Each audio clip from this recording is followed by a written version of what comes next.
Ooh. Scary. Well, we made it. We're here. Right, it's Father's Day. It's day 2 of the West Coast saga diving.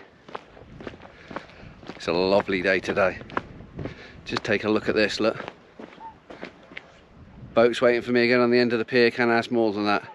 Anyway, let's get diving, see what we're going to do today.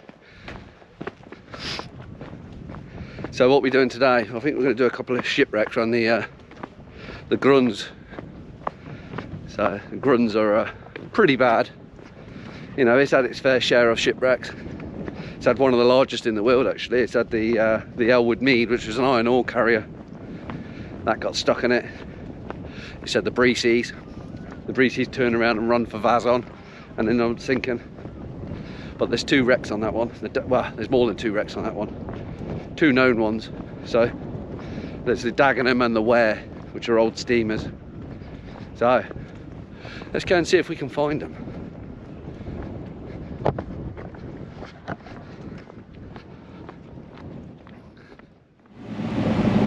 Once on the boat, a decision was made. The weather's that fair, we can go and have a look at the Channel Queen.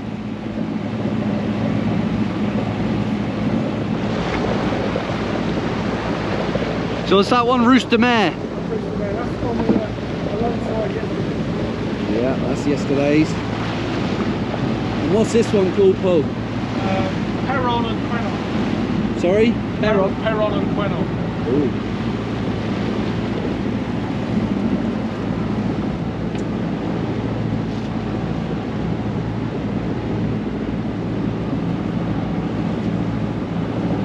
You can just see loads of heads of rocks just skimming out the water. There's one there, one out there, one out there. I'm glad Paul's taking us through here.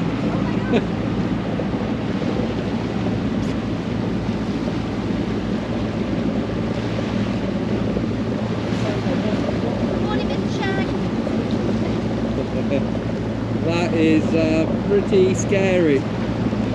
As Molly would say, know your bay. Know your bay. Morning, Mo. Molly popped in.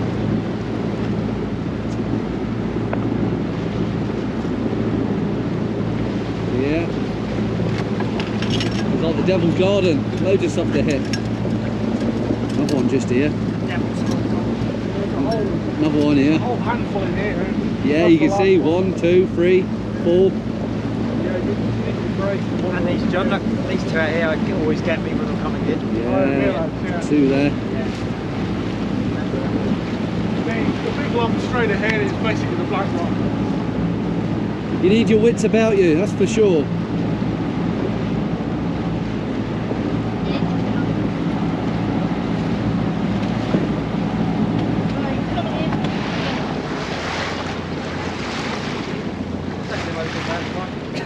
Looks very serene around here.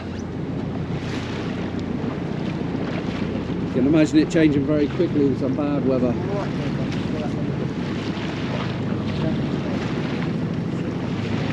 Just here, yeah? So, do you want to explain what we're looking at now? What we're going for? We're going to the wreck site of the Channel Queen. Pioneering ship in its day, I believe. Wasn't it sort of steam electric? I don't know. Yeah. Yeah. It was, yeah. Here. And we're guessing the bow went up into here. The bow, stern, and the boilers and the engines are just laying here in about 10 metres of water. Real moochy dive through the kelp. Yeah, a little bit of tide running through it. Yeah.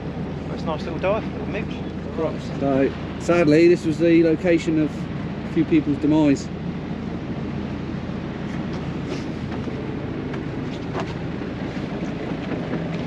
Straight down there. And look at it, look, if you're steaming in the night, you're not going to see any of these. There's nothing, no lights, there's no showing. This state of tide, the landmine's a bit high, you won't see any lights there. Big groundswell rolling. Yeah, today is very, very calm, but just look at these rocks, these little rocks hanging out here. Like dog teeth. The whole thing is, Yeah. It looks like Guernsey, basically. Yeah, it does. Yeah. So, yeah, when we first found it, we only realised that it was a wreck. It was just looked like a big boulder, and I thought it's a bit odd because that one's got rivets in. A boulder with rivets in. Yeah, that's what it looks like. So that's how mangled it is. It's all part of Guernsey, yeah. It's now welded itself into Guernsey. The more you bury yourself in the kelp, the more you find. Lots of mooching and stuff.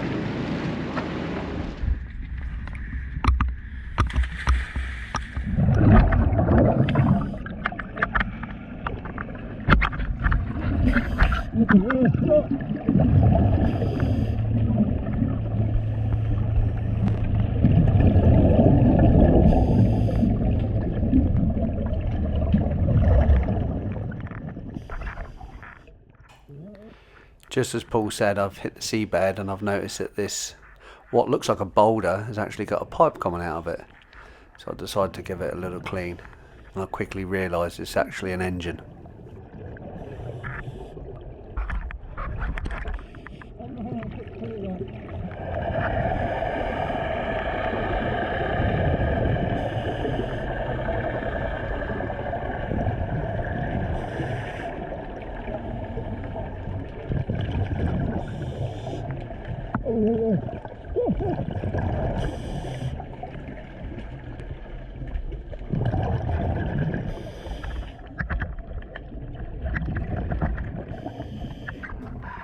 Now we've given it a little bit of a haircut, you can actually start making out what this thing actually is. Previously, when I've asked people about this shipwreck, now I've known people that have dived it have said there's only a boiler and a prop shaft and bits and bobs. But here you can see the crankshaft of one of the large engines. It was a twin engine vessel.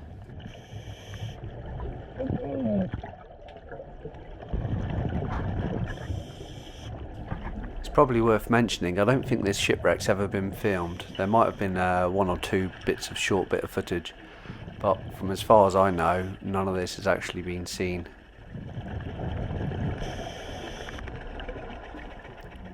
Quite crazy to think this is 123 years old, and it's been absolutely pummeled on the west coast, and we get large swells and ground heaves in and out of here. It's very open to the elements.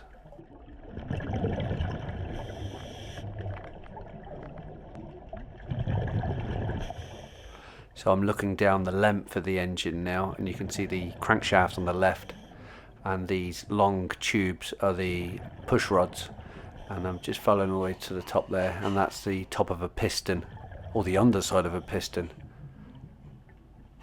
So I'm just going to poke my head in underneath the engine here.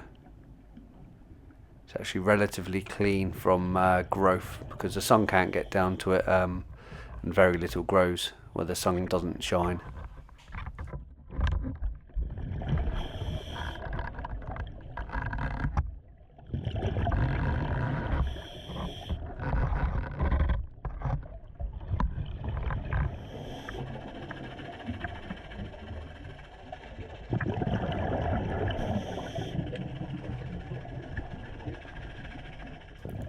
Just take a look at these shiny bits here, which is a bearing face.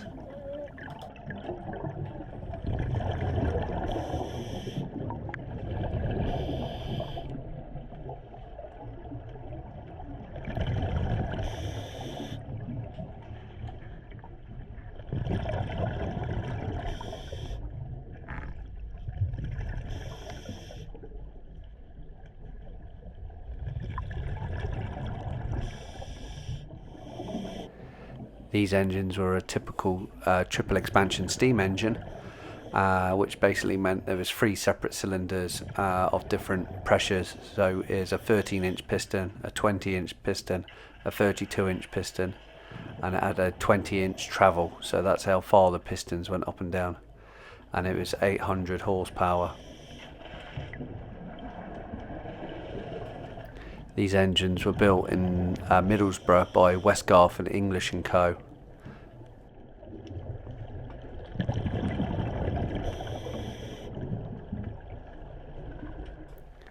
So this is the same bearing that we've seen in the other engines, but it seems to be that the casing around these push rods have now disappeared, smashed up over the years, rotted away.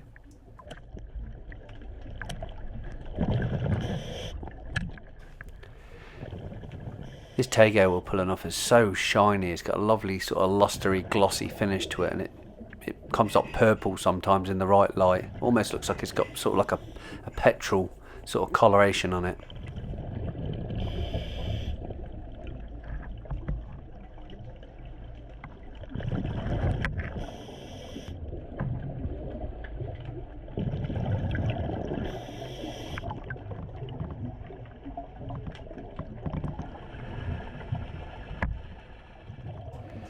Now I've come back to the first engine I was filming underneath, and I'm trying to sort of look up at the engine underneath the piston area.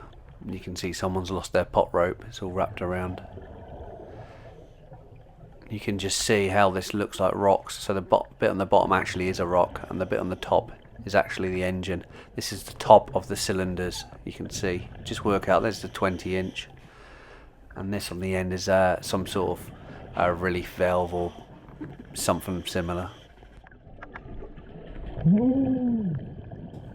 So this is one of the big boilers. She was a single boiler vessel, and the stoke holds, which is where this area we used to chop the coal in, actually where the fire was, is humongous. I can pretty much swim into it.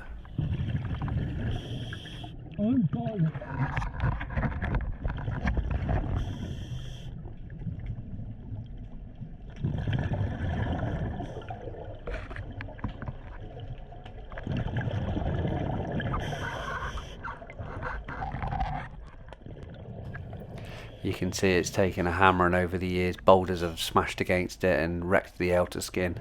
There's rust patches showing, so it's been recently hit by something, probably a rock in a storm, or it could have just been the weed pulled off in the tide and it's taken a layer almost like an onion.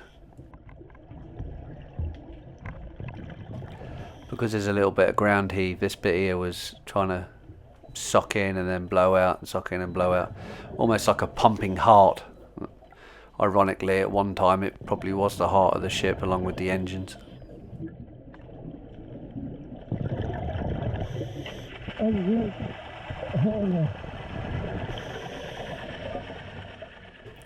This goes to show actually how shallow it was. That's Paul just motoring away from the reef. Behind me is a load of rocks and a reef face, so he's just getting the boat out of harm's way. So Jen, did you like that dive? Oh, that was awesome. Really interesting dive that was. That was the wreck of the Channel Queen. Phil was saying earlier that went down 1st of February 1898. I think it was Captain Collins. So what we saw down there today was 2 engines and a big steam boiler. And once you start clearing it off, it's actually a massive lump of metal. I think 12 Breton onion sellers unfortunately lost their lives, and the captain, the captain stayed on board till everyone who was able to was off the wreck. And I think there's actually a memorial in St Sampson's Church for the people who sadly lost their lives on it. Very interesting dive. Yeah, quite shallow but good. Thanks for that. If you'd like to know more about this shipwreck or any of the other shipwrecks that we dive on, please join my Facebook group. It's called Bailiwick and Guernsey Shipwrecks. The link will be in the description. We have plenty more content for you to check up on, with videos from other divers and other local history.